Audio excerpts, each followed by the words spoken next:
বিসমিল্লাহির রহমানির রহিম। আসসালামু আলাইকুম। মিক্সড ভেজিটেবল রান্না করব, সেজন্য আমি সবজিতে নিয়ে নিয়েছি পেঁপে, গাজর, চিচিঙ্গা, পটল, বরবটি আর আলু। তো আমি প্রথমে পেঁপে আর গাজরটাকে সিদ্ধ করে নেব। বাকি সব সবজিগুলো সিদ্ধ করব আগে, যেহেতু এটা সময় লাগে সেহেতু আমি আগে এই দুটোকে চড়াই দিয়েছি। আগে সিদ্ধ হবে, দেন হচ্ছে বাকিগুলো দিয়ে দেব। কিছুটা সিদ্ধ হয়েছে, এখন আমি বাকি সবজিগুলো দিয়ে দিব। বরবটি,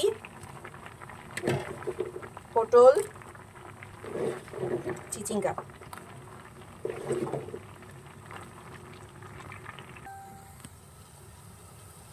দিয়ে দিব স্বাদ মতো লবণ,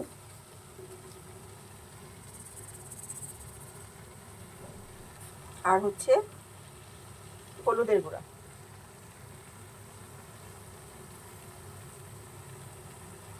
এখন সিদ্ধ হওয়ার জন্য অপেক্ষা করব।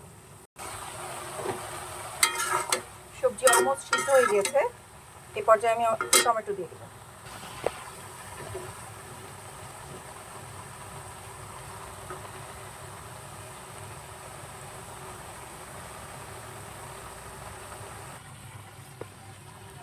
কাঁচামরিচ ফালি করে দিয়ে দিচ্ছি।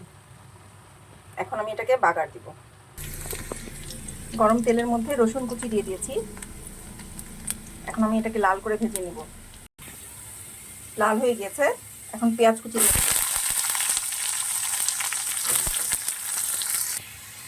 পেঁয়াজটাও লাল হয়ে গিয়েছে, এখন সবজিটা ঢেলে দেব।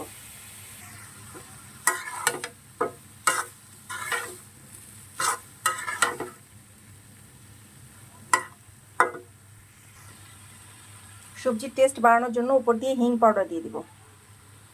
হিং পাউডারটা যে কোনো সুপার শপে পাওয়া যায়, আমি স্বপ্ন থেকে নিয়ে আসছি। দিয়ে দিলাম ধনিয়া পাতা কুচি। রান্না হয়ে গিয়েছে, এখন নামিয়ে ফেলব। হয়ে গিয়েছে আমার ফ্রেশ মিক্সড ভেজিটেবল।